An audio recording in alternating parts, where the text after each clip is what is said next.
ఇచ్చేవాళ్ళు. జ్వరమా మలేరియా కావచ్చు, క్లోరోక్విన్ మాత్రలు వాడండి అని చెప్పని. గుర్తుందా మీకు?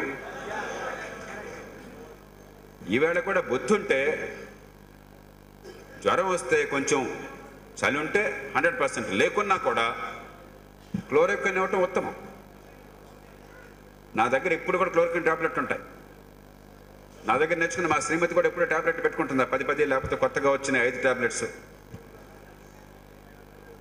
జ్వరం కాగానే పాపం ఇంట్లో పని మనుషులకో లేకపోతే మన డ్రైవర్లకో మరొకళ్ళకో ఆ కోర్స్ సరిగ్గా చెప్పి మొట్టమొదట చిన్నవైతే 4 టాబ్లెట్లు వేసుకో, తర్వాత 2 వేసుకో 6 గంటల తర్వాత, లేకపోతే పెద్దవైతే 2 వేసుకో, తర్వాత 1 వేసుకో, మర్నాడు 1 వేసుకో, మూడో నాడు 1 వేసుకో. దీనికి పెద్ద ఎంబీబీఎస్ అక్కర్లే. చాలా సురక్షితమైనది, తక్కువ ఖరీదైంది, మందు ఇవ్వకపోతే వికటించేది, మందిస్తే ప్రాణాన్ని కాపాడేది. కొన్నేళ్ల క్రితం ఒరిస్సాలో ఒక ఐజీ గారు ఆ గిరిజన ప్రాంతాలకు వెళ్ళారు, ఆదివాసీ ప్రాంతాలకు, కొండ ప్రాంతాలకు. 3 రోజులు పర్యటన చేసి తిరిగి వచ్చేసరికి ఆయనకి డ్రైవర్కి ఇద్దరికి బాగా జ్వరం వచ్చేసింది. డ్రైవర్ మామూలు మనిషి కాబట్టి ఆయన క్లోరోక్విన్ మాత్రలు ఇచ్చారు, యాంటీమైరల్ ట్రీట్మెంట్ ఇచ్చారు, డ్రైవర్ శుభ్రంగా ఉన్నాడు. ఈయన ఐజీ గారు కాబట్టి నేను పరీక్షలు చేయాలా, ఈ డాక్టర్ ఎందుకంటే పెద్ద డాక్టర్ చూడాలా, రక్త పరీక్ష చేస్తే మీకు మలేరియా పరిస్థితి కనిపిస్తుందని గ్యారంటీ లేదు, కనిపిస్తే ఖచ్చితంగా వ్యాధి ఉందని, కానీ కనిపించకపోతే మలేరియా లేదని చెప్పలేడు ఎవడు. ఆయన కర్మ కొద్దీ మలేరియా కనిపించలేదు, పారాసైట్ దానిలో కనిపించలేదు కాబట్టి చాలా బాగా చదువుకున్న డాక్టర్లు ఆయనకు మలేరియా మందు ఇవ్వలేదు. 4 రోజులు అయ్యేసరికి ఆయన కోమాలోకి వచ్చేసాడు. ఆయన అర్జెంటుగా అక్కడి నుంచి ఇప్పుడు నిన్న రాత్రి ఆ అమాయక యువతిని, నిర్భయని సింగపూర్ తరలించారే, అదే రీతిని విమానంలో కలకత్తాకు తరలిస్తుంటే దారిలో చనిపోయాడు ఆయన. నిజంగా జరిగిన సంఘటన. ఇలాంటివి దేశంలో ఎన్నో. ఇది అర్థం చేసుకోకుండా, నేను వైద్యుడిని కాబట్టి సహజంగా వైద్యుల గౌరవం కావాలని కోరుకుంటాను, ఎంబీబీఎస్ మరొకటి చదివితే వాళ్ళని గుర్తించాలని కోరుకుంటాను. కానీ మన సమాజం అవసరాలను గుర్తించకుండా 100కి 80 మందికి మొట్టమొదటి పాయింట్ ఆఫ్ కాంటాక్ట్ ఏ మాత్రం సుస్థి చేసిన అనారోగ్యం వచ్చినా కూడా ఈ గ్రామీణ వైద్యులని గుర్తించకుండా 100కి 80 జబ్బులకి పెద్ద వైద్య పరీక్షలు, ఖరీదైనటువంటి వైద్యం అవసరం లేకుండా సులభంగా వాళ్ళకి వైద్యం అందించవచ్చు. వాంతులు, విరోచనాలు, లేదంటే మలేరియా లాంటి అంటువ్యాధులు, లేదంటే టీకాలు, అంటువ్యాధి కాకుండా కూడా లేకపోతే మనం నివారించలేకపోయినా కూడా వచ్చేటువంటి ఫ్లూ లాంటివి, ఇవన్నీ కూడా అలాగే గర్భస్థ మహిళకి తీసుకోవాల్సిన జాగ్రత్తలు, ఆహారం, ఇవన్నీ కూడా ఇవి అందించకుండా ఆరోగ్యం అందదన్న విషయాన్ని మనం గుర్తించక వైద్యం గుప్పెట్లో ఆరోగ్యాన్ని పెట్టాం. ఇవాళ వైద్యానికి ఆరోగ్యానికి మధ్య బోళ్ళంతా సంఘర్షణ వచ్చింది. ఆరోగ్యాన్ని అందించి ఏర్పాటు చేయకుండా వైద్యం గురించి మాట్లాడటం మూర్ఖత్వం అవుతుంది. బాగా ఖరీదైన వైద్యం, ఖరీదైనటువంటి పరికరాలు ఉంటే తప్ప వైద్యం లేదనుకుంటున్నాం. లండన్ నగరంలో కొద్ది సంవత్సరాల క్రితం దాకా కేవలం 4 ఎంఆర్ఐలు ఉండేవి లండన్ మహానగరంలో. హైదరాబాద్ నగరంలో ఈవేళ 73 ఎంఆర్ఐలు ఉన్నాయి. ఒక్కొక్కటి 5 కోట్ల రూపాయలు ఖరీదైన పరీక్షలు. 5 కోట్లు ఎంఆర్ఐ కొనడం కోసం ఖర్చు పెడితే ఆ ఎంఆర్ఐ డిప్రిసియేషన్ ఉంటుంది. 5 కోట్లు మీరు అప్పు తీసుకొస్తే మీకు వడ్డీ ఉంటుంది, డిప్రిసియేషన్ ఉంటుంది. 4-5 పోయిన తర్వాత మళ్ళీ కొత్త ఎంఆర్ఐ కొనాలంటే మళ్ళీ దానికోసం డబ్బులు వసూలు చేయాలి. ఇప్పుడు దానికోసం సిబ్బంది కావాలి, మీకు నిపుణులు కావాలా, దానికోసం విద్యుత్ మిగతా ఖర్చు ఉంటుంది, మెయింటెనెన్స్ ఖర్చు ఉంటుంది. మొత్తం కలిపితే కనీసం 2.5-3 కోట్ల ఏడాదికి ఆదాయం రాకపోతే 5 కోట్ల పెట్టుబడి కూడా వృధా. అంటే రోజుకి 80,000 రూపాయల ఆదాయం రాకపోతే మీరు ఎంఆర్ఐ నిర్వహించలేరు. కాబట్టి వచ్చిన ప్రతివాడికి ఒక ఎంఆర్ఐ రాసేస్తే ఒక్కొక్క ఎంఆర్ఐకి 7-8 వేలు ఛార్జ్ చేస్తే అది గిట్టుబాటు అవుతుంది. అంటే ఏమైంది? గుడ్డిగా పాశ్చాత్య వైద్య పద్ధతులను అనుకరించడం చేత అవసరంతో సంబంధం లేకుండా, మన సమాజ ప్రశ్న సంబంధం లేకుండా ఖరీదైన వైద్యం, ఖరీదైన ఆసుపత్రుల్లో ఖరీదైన డాక్టర్లతో మాత్రమే సాధ్యమన్న వాతావరణాన్ని కల్పించడంతో ఖర్చు పెరుగుతోంది, ఆరోగ్యం తగ్గుతోంది. ఈ పెరిగే ఖర్చు వల్ల ఆరోగ్యం పెరుగుతుందని గ్యారెంటీ లేదు. అమెరికా సజీవమైన ఉదాహరణ. ప్రపంచంలో అతి ఎక్కువ ఖర్చు పెట్టే దేశం ఆరోగ్యం కోసం అమెరికా. 17% వాళ్ళ జాతీయ ఆదాయంలో, అంటే మొత్తం 6వ వంతు జాతీయ ఆదాయం ఆరోగ్యం కోసం ఖర్చు పెడుతున్నారు. దానిలో సగం సర్కారు ఖర్చు పెడుతోంది. దాదాపుగా $5,000-6,000 ఒక్కొక్క మనిషికి ప్రభుత్వం ఖర్చు పెడుతోంది అక్కడ. కానీ ఆరోగ్యం బాగోలేదు. ప్రపంచంలో ఆరోగ్యం ఎట్లా ఉందని దేశాల్లో చూస్తే డిజబిలిటీ అడ్జస్టెడ్ లైఫ్ ఇయర్స్ అని ఒకటి ఉంది, డైలీ అని చెప్పని. దాని ప్రకారం చూస్తే అమెరికా స్థానం 24వ స్థానం. అమెరికా కంటే జపాన్, ఫ్రాన్స్, బ్రిటన్, చాలా దేశాలు, కెనడా, ఇవన్నీ బాగున్నాయి. మనకి ఇది అర్థం కాక ఖరీదైన వైద్యం, ఎంబీబీఎస్, ఎండి, ఎంఎస్, ఎంసీహెచ్, ఇంకా వగైరా వగైరా, కాలుకొకడు చేతికొకడు డాక్టర్ ఉండే వైద్యం ఉంటే బాగుంటుందన్న భావనలో పడి మన సమాజాన్ని అల్లకల్లోలపరుస్తుంది. అందుకే గ్రామీణ వైద్యుల పోరాటం కేవలం మీ బతుకు తెరువు కోసం పోరాటం కాదు, ఈ దేశంలో సామాన్యుల ఆరోగ్యం కోసం జరిగే పోరాటం కావాలి. ఈ మాటల్ని ఊరికే చెప్పడంలా. డాక్టర్ రజనీకాంత్ అరోలే అని చెప్పని ఒక ఆయన ఉన్నారు. నాకు జీవితంలో వ్యక్తిగతంగా ముగ్గురు హీరోలు, నిజమైన హీరోలు. నా దృష్టిలో సినిమాల్లో డూపుల్ని పెట్టుకొని డ్రామాలు చేసి ఇలా కొట్టేస్తే 100 మంది పడిపోయేవాడు హీరో కాదు. నా దృష్టిలో ఓట్లు కొనో, దొంగ డబ్బు సంపాదించో, అధికారంలో కూర్చుంటే వాడు హీరో కాదు. నా దృష్టిలో సమాజానికి పనికొచ్చే పని చేసిన వాడి హీరో. డాక్టర్ రజనీకాంత్ అరోలే అలాంటి గొప్ప హీరోల్లో ఒకడు. నేను జీవితంలో ప్రేమించి, అభిమానించి, గౌరవించేటువంటి హీరో ఆయన. అరోలే గారు దేశంలోనే number 1 medical college, Christian medical college Vellore. ఆ వెల్లూరులో ఆయన ఎంబీబీఎస్ చేశారు. అక్కడి నుంచి అమెరికా వెళ్ళి ప్రపంచంలోనే నంబర్ 1 కాలేజీల్లో ఒకటి జాన్స్ హాప్కిన్స్, మేరీలాండ్లో. అక్కడికి వెళ్ళి ఆయన ఎంఎస్ చేశాడు, పోస్ట్ గ్రాడ్యుయేషన్. అది అయ్యాక ఇండియా వచ్చి ఒక మారుమూల ప్రాంతంలో మహారాష్ట్రలో జామ్ఖేడ్ అనేటువంటి మండలం, సమితి, జామ్ఖేడ్ బ్లాక్, అహ్మద్నగర్ జిల్లాలో తన స్వస్థలం అక్కడి నుంచి. కాబట్టి అక్కడ నివాసం ఏర్పరచుకున్నాడు ఆయన భార్య మేబై. ఇద్దరు కలిసి ఒక ఆసుపత్రిని అక్కడున్న 2 లక్షల జనాభాకి ఏర్పాటు చేశారు. ఆయన భార్య సేవలు అందిస్తున్నారు. కానీ ప్రతి గ్రామంలో ఆ గ్రామీణుల్ని వారికి శిక్షణనిచ్చి, మీలాగా మొట్టమొదటి గ్రామీణ వైద్యం వాళ్ళ నుంచి అంత ఏర్పాటు చేసి 100కి 90 పాళ్ళు వైద్యం అంతా వాళ్ళ ద్వారా చేయించారు. నేను 33 ఏళ్ల క్రితం అరోలే గారిని కలవడం కోసం వెళ్ళి, అప్పటికే నాకు ఆయన హీరో, అప్పటికే ఆయనకి మ్యాగ్సెస్ అవార్డు వచ్చింది. నేను ఒక యువ డాక్టర్గా ఆయన కలవడం కోసం వెళ్ళాను. ఒక 3-4 రోజులు గడిపాను అక్కడ. ప్రపంచంలో ఓ అమెరికా, ఓ బ్రిటన్, ఓ జర్మనీ, ఓ ఫ్రాన్స్, ఓ జపాన్, ఈ దేశాలతో పోల్చదగ్గ హెల్త్ ఇండికేటర్స్ ఆ జామ్ఖేడ్ బ్లాక్లో ప్రతి గ్రామంలో అరోలే గారి కృషి వల్ల జరిగింది.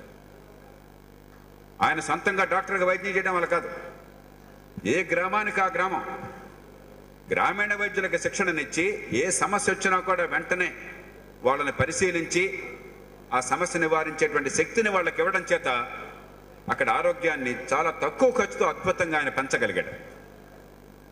ఆనాడు దేశంలో ఎక్కడ చూసినా కూడా లెప్రసీ ఉండేది, హ్యాన్సన్స్ డిసీజ్, కుష్టి వ్యాధిగ్రస్తులు ఉండేవాళ్ళు. ఇవాళ కొంచెం తగ్గింది, ఇప్పుడు కూడా ఉన్నాయి, కానీ ఈ మధ్య కొన్ని కేసులు పెరుగుతున్నాయి కొన్ని ప్రాంతాల్లో. కానీ ఆనాడు బాగా ఉండేది. కానీ జామ్ఖేడ్ చుట్టుపక్కల 400 కిలోమీటర్లో లెప్రసీ వ్యాధి లేకుండా పోయింది వీళ్ళ వల్ల. ఎవరికి వ్యాధి వచ్చినా కూడా వెంటనే టకమని వెళ్ళిపోయేవాడు. వాళ్ళు వెంటనే డయాగ్నోస్ చేసేవాళ్ళు సొంతంగా. డాక్టర్, ఎంబీబీఎస్ డాక్టర్ అక్కర్లా, వాళ్ళు మందులు మొదలెట్టేవాళ్ళు. ఆ అరోలే గారు నేను కలిసి, నా అదృష్టం కొద్దీ నా హీరో నాకు ఆప్తమిత్రుడైనాడు జీవితంలో. ఆయన నేను కలిసి జాతీయ స్థాయిలో 2006లో ఒక టాస్క్ గ్రూప్ అని చెప్పన్నారు. ఆరోగ్య రంగంలో గ్రామీణ వైద్యుల్ని ఏం చేయాలి, ఏ రకంగా భారతీయ వైద్య వ్యవస్థలో, ఆరోగ్య వ్యవస్థలో వీరిని అంతర్భాగం చేయాలి, వీరేదో లేరని నటించడం కాకుండా వీరు ప్రాక్టీస్ చేస్తే ఇది చట్ట విరుద్ధం అని చెప్పని నేరంగా భావించకుండా వీరిని ఆరోగ్య వ్యవస్థలో గౌరవప్రదంగా సమాజానికి పనికొచ్చే రీతిలో అంతర్భాగం ఎట్లా చేయాలని చెప్పని ప్రధానమంత్రి గారు ప్రత్యేకంగా ఒక టాస్క్ గ్రూప్ ఏర్పాటు చేసి నన్ను అధ్యక్షుడిగా ఉండమని చెప్పన్నారు. నేను వెంటనే అరోలి గారు నాతో ఉంటేనే ఒప్పుకుంటానని కోరాను. అప్పుడు అరోలి గారు, ఆ కమిటీలో అరోలి గారు, డాక్టర్ అభయ్ బంగ్, మహారాష్ట్రలో ఇప్పుడు కూడా మంచి అభయ్ అండ్ రాణి ఇద్దరు దంపతులు కూడా అద్భుతమైన ఆరోగ్యాన్ని అందిస్తున్నారు గ్రామీణ ప్రాంతాల్లో. మేమందరం కలిసి ఆ టాస్క్ గ్రూప్లో దేశంలో ఉన్నటువంటి 5 లక్షల మంది గ్రామీణ వైద్యులందరినీ కూడా దేశ ఆరోగ్య వ్యవస్థలో పూర్తిగా అంతర్భాగం చేయాలి అని చెప్పని స్పష్టమైన నివేదిక ఇచ్చాం. అది ఎలా చేయాలో ఇచ్చాం. ఇందాక మీరు చెప్తున్నారు 2008లో ప్రభుత్వం ఇక్కడ ఒక ఆదేశం ఇచ్చి శిక్షణ కోసం ఏర్పాట్లు చేసిందని చెప్పాను. అలాంటి శిక్షణ దేశంలో ముందుకొచ్చే ప్రతి గ్రామీణ వైద్యులకి ఇచ్చి వారికి ఒక సర్టిఫికేషన్ ఇచ్చి ఏ మేరకు వారు వైద్యులుగా ఇంకా ఒక రెగ్యులర్ హాస్పిటల్ కానీ లేకపోతే ఇంతకంటే తర్ఫీదు పొందిన డాక్టర్ కానీ అవసరం లేకుండా ఏ మేరకు చేయగలరో నిర్ధారించి ఈ మొత్తం మీరు చేయండి. మీకేమన్నా సలహా సంప్రదింపులు కావాలంటే మీరు ఒక ప్రభుత్వం ప్రకారం శిక్షణ పొందినటువంటి డాక్టర్తో సంపర్కం పెట్టి ఏర్పాటు చేయండి అని చెప్పని ఆ మొత్తం తయారు చేసి ఇప్పుడు కూడా నేను ఇక్కడ దారిలో వస్తుంది నల్జాల నుంచి వస్తున్నప్పుడు ఆ టాస్క్ గ్రూప్ మేము తయారు చేసిన రిపోర్ట్ మళ్ళీ ఇప్పుడు చదువుతున్నాం. సమగ్రంగా సవివరంగా అంత అరటికాయ అంత వలిచేసి నోట్లో పెట్టాం. అరటిపండు తినడానికి కూడా ఈ ప్రభుత్వాలకి పార్టీలకి ఓపిక లేదు. ఆరోగ్యం బాగుపడాలని చెప్పంటే ఈ 5-6 లక్షల మందిలో అందరూ ముందుకు రాకపోవచ్చు, కొంతమంది బహుశా పనికి రాకపోవచ్చు, మనం ఒప్పుకుంటాం. కానీ అద్భుతమైన సేవలు ఇచ్చేవాళ్ళు, అవసరాన్ని బట్టి కొంత అదనంగా నేర్చుకుందాం అనుకునేవాళ్ళు, శాస్త్రీయంగా రోగులకు న్యాయం చేయాలనుకునేవాళ్ళు, సమాజంలో ఆరోగ్యాన్ని పెంచాలనుకునే వాళ్ళు, దాంతో గౌరవప్రదంగా కుటుంబాన్ని పోషించుకోవాలనుకునే వాళ్ళు ఈ దేశంలో లక్షల మంది ఉన్నారు. ఇవాళ వాళ్ళందరూ చట్టబద్ధంగా చూస్తే ఇవంతా కూడా ఇల్లీగల్. ఇప్పుడు ఎస్పీ గారు మరొకళ్ళు వచ్చి మీరంతా కూడా ఏ రకమైన లైసెన్స్ లేకుండా వైద్యం చేస్తున్నారు కాబట్టి చట్టవిరుద్ధాన్ని అరెస్ట్ చేస్తున్నామని చెప్పని టెక్నికల్గా కరెక్ట్ అవుతుంది. అది ఎంత మూర్ఖత్వం ఇది! ఎలాంటి సమాజ నిర్మాణం చేశాం మనం?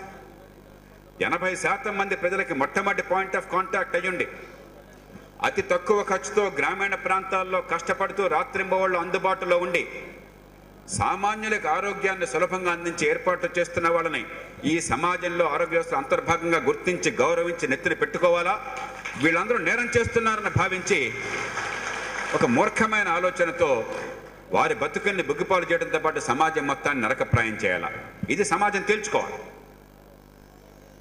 నిన్న వచ్చే ముందు కూడా ఆరోగ్య కార్యదర్శితో నేను మాట్లాడాను, ప్రధాన కార్యదర్శితో.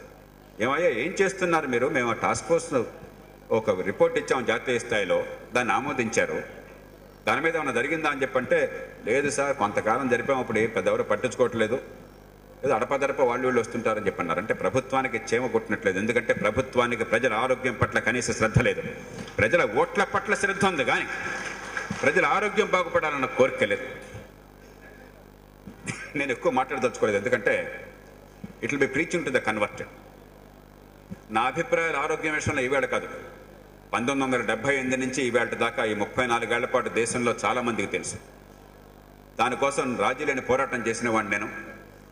ఈ జాతీయ ఆరోగ్య మిషన్ ఏర్పాటు కావడానికి ఆ ఆరోగ్య మిషన్ పత్రాన్ని తయారు చేసి దాన్ని జాతీయ సలహా మండలిలో ఒప్పించిన వాడిని నేను.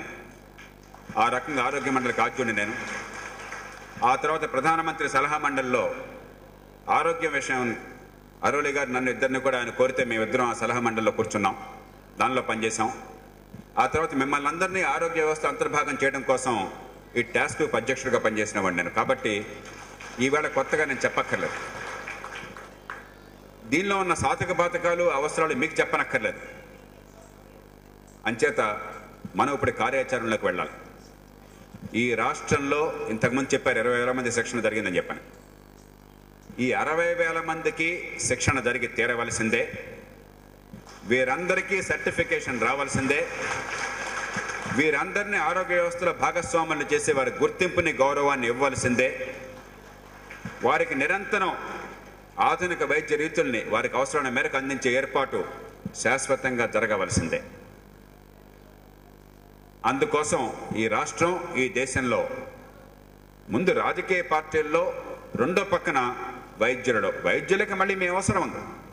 వాళ్ళ కేసును రిఫర్ చేస్తే వాళ్ళకి సంతోషం, వాళ్ళ ఆసుపత్రికి పేషెంట్లు పంపిస్తే వాళ్ళకి సంతోషం, వాళ్ళ డయాగ్నోస్టిక్ ల్యాబ్ మనుషులు పంపిస్తే సంతోషం. కానీ ఆరోగ్యాన్ని ఇస్తామయ్యా ప్రజలకు చవగ్గాను మీ దగ్గరకు వచ్చే అవసరం లేకుండా మీరు ఆ భారాన్ని భరించలేకపోతున్నారు, గ్రామాల్లో అందుబాటులో ఉండటం కష్టమవుతుంది, ఇంతంత కష్టపడి చదువుకున్న వాళ్ళకి మేము చూస్తామంటే అది మాత్రం సాధ్యం కాదు. కాబట్టి మనం ఈ విషయం అర్థమయ్యేట్టు చెప్పవలసింది ప్రభుత్వానికి రాజకీయ పార్టీలకు మాత్రమే కాదు, ఇవాళ ఎంబీబీఎస్ఓ ఎంఎస్ఓ ఎంసీహెచ్ఓ చదువుకున్నాం అనుకున్నటువంటి డాక్టర్లకు వైద్యం వేరు, ఆరోగ్యం వేరు, డబ్బు ఖర్చు వేరు, దానివల్ల వచ్చే ఫలితాలు వేరు. మీ చదువు వేరు, సమాజంలో ప్రజలకు అందుబాటులో ఉండటం వేరు. ఎక్కడో టెక్నాలజీ ఉండి సామాన్యులకు అందుబాటు లేకపోతే చిన్న జబ్బుకి ఆసుపత్రిలో చేరిన పాపానికి 2-3 లక్షలు ఖర్చు అయిపోయి కుటుంబం అప్పుల పాలైపోతే అది ఆరోగ్యం కాదు, ఆరోగ్యం పేరుతో దోపిడీ అవుతుంది. అసలు ఇవాళ దేశంలో ప్రభుత్వం ఖర్చు పెడుతున్న డబ్బు ఆరోగ్యం కోసం, ఆరోగ్య మిషన్ నేను దానికోసం పోరాడి సాధించినప్పుడు 0.9% ఉండేది, ఇప్పుడు బ్రహ్మాండంగా చేశామనుకుంటే 1.3% వెళ్ళింది. జాతీయ ఆదాయంలో, జాతీయ సంపదలో కేవలం 1.3% ప్రభుత్వం ఖర్చు పెడుతోంది. ప్రపంచంలో ఇంత తక్కువ ఖర్చు పెడుతున్న దేశాలు ప్రభుత్వం నుంచి చాలా తక్కువ ఉన్నాయి. ఆఫ్ఘనిస్తాన్ ఉంది, బర్మా ఉంది, కాంబోడియా ఉంది, పనికిరాని దేశాలు ఉన్నాయి. మొత్తం ప్రజలు ఖర్చు పెట్టే డబ్బులో ఆరోగ్యం కోసం ప్రభుత్వం వాటా కేవలం 6వ వంతు మాత్రమే. ఈ మధ్య కొంచెం పెరిగి 5వ వంతు 21%. దీని కారణంగా ఈవేళ చిన్న జబ్బులకి, జలుబుకి, దగ్గుకి, ఓ జ్వరానికి శక్తి భరించలేక డాక్టర్ దగ్గరికి పోలేక, డాక్టర్ల కన్సల్టేషన్ ఫీ ఉంటుంది, డయాగ్నోసిస్ ఉంటుంది, దానికోసం డయాగ్నోస్టిక్ టూల్స్ ఉంటాయి, ప్రతిదానికి కొన్ని వందల రూపాయలతో మనకు ల్యాబ్ టెస్టులు పెట్టేస్తున్నారు, దానిపైన మందులు ఖర్చు అవుతుంది. ఇవన్నీ కలిపి భరించలేక లక్షలాది మంది, కోట్లాది మంది ఈవేళ అప్పుల పాలవుతున్నారు. లక్షల మంది డాక్టర్ దగ్గరికి వెళ్ళి సాహసం చేయలేక ఇంట్లో కూర్చుంటున్నారు. మీరంతా అందుబాటులో లేకపోతే, సులభంగా ఆరోగ్యాన్ని తక్కువ ఖర్చుతో అందించి ఏర్పాటు చేయకపోతే ఈ దేశంలో 150 మంది గ్రామీణులకి మామూలు జబ్బులకు ఆరోగ్యం అనేది లేదు. రాజయుగంలో ఉన్నట్టే లెక్క. ఇది అర్థం కానటువంటి సమాజం చాలా ప్రమాదకరమైన సమాజం. అందుకే నేను చెప్పేది, మనం చాలా పాపం చేస్తున్న సమాజం, నివారించదగ్గ క్లేశాన్ని తొలగించలేకపోతున్నాం. దీనికి ఆట్టే ఖర్చు కాదు, ప్రభుత్వం మిమ్మల్ని గుర్తించి గౌరవించడమే కాదు, మిమ్మల్ని భాగస్వాములు చేసి వినియోగించుకోవాలి. ఉదాహరణకి టీబీ విషయంలో కొంత ప్రయత్నం కొన్ని ప్రాంతాల్లో జరిగింది. చనిపోయినారు మూర్తి గారు అని చెప్పని, ఆయన లంగ్ క్యాన్సర్ వచ్చి చనిపోయినాడు మహావీర్ హాస్పిటల్లో. బిల్ క్లింటన్ మన రాష్ట్రం వచ్చినప్పుడు మహావీర్ హాస్పిటల్కి వెళ్ళి మీకు గుర్తుండలేదో, దీనికోసమే ఆ టీబీ క్యాంపెయిన్ బ్రహ్మాండంగా చేశారని చెప్పి వెళ్ళాడు ఆయన. 5 లక్షల మందికి ఆయన పూర్తిగా టీబీ నిర్మూలన కోసం అని చెప్పని గ్రామీణ వైద్యులందరినీ సహకారం తీసుకుని వారందరినీ భాగస్వాములను చేసి దేశానికంతకు ఆదర్శప్రాయంగా ఆయన ఆ టీబీ వ్యాధిని నియంత్రించగలిగాడు. ఈ విధంగా భాగస్వాములు చేసి సమాజంలో ఆరోగ్యాన్ని పెంచవలసింది. ఆరోగ్య వ్యవస్థకు మరింత ఖర్చు ఎక్కువ పెట్టి ప్రభుత్వం దాన్ని సద్వినియోగం చేసి ఏర్పాటు చేసి మిమ్మల్ని భాగస్వాములు చేయాలి. అందుకోసం అటు డాక్టర్లలోనూ, ఇటు రాజకీయ పార్టీల్లోనూ, అటు ప్రభుత్వాల్లోనూ, ఇటు సమాజంలోనూ అవగాహన పెంచాలి. దానికోసం మీ అందరితో కలిసి ఒక పౌరుడిగా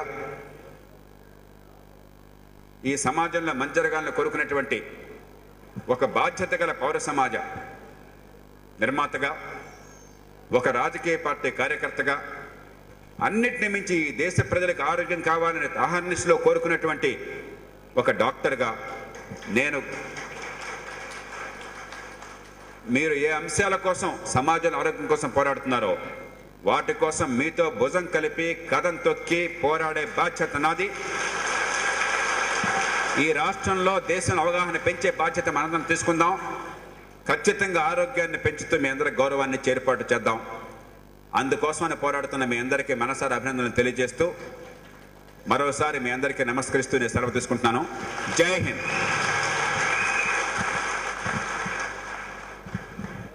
థ్యాంక్ యూ సార్.